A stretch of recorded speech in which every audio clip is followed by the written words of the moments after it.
പറയാൻ മടിയില്ലാത്തവർ മാത്രം പറയുക. ദേ ഈ വീട് നോക്കിക്കേ, ഇതേപോലത്തെ വീട്ടിൽ നിന്ന് ആയിരുന്നില്ല നമ്മുടെ ഓരോരുത്തരുടെയും തുടക്കം. എനിക്കറിയാം ചിലവർക്കൊക്കെ മടിയുണ്ടാവുമെന്ന്, എന്നാൽ എനിക്ക് യാതൊരു മടിയുമില്ല കേട്ടോ ഗൈസ്. ഞാൻ വന്നത് ഇതുപോലത്തെ ഒരു വീട്ടിൽ നിന്നാണ്. ഇപ്പോഴാണ് നല്ല വീടൊക്കെ കാണാൻ ഇടയായത് റബ്ബിൻ്റെ അനുഗ്രഹം കൊണ്ട്.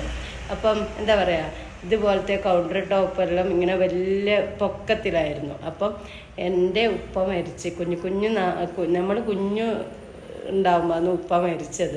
അപ്പോൾ നമ്മളെ വളർത്താൻ വേണ്ടി ഉമ്മ ഒരുപാട് കഷ്ടപ്പെട്ടിട്ടുണ്ടായിരുന്നു. അപ്പോൾ ഉമ്മ ഇങ്ങനെ ജോലിക്കൊക്കെ പോകുമ്പം അരി വേവാനിടും. അപ്പം എന്നോട് പറയും അരി വെന്തോ നോക്കണമെന്ന്. അപ്പോൾ ഞാൻ ആ കൗണ്ടർ ടോപ്പുമ്പോൾ കയറിയിരുന്ന് അരി വെന്തോ നോക്കും, കറി ആയോ എന്നൊക്കെ നോക്കും. അങ്ങനെ കുറേ കഥകളുണ്ട് കേട്ടോ. അപ്പോൾ പറയും, നിങ്ങൾ ഇങ്ങനെയുള്ള വീട്ടിൽ നിന്നാണോ വന്നതെന്ന്.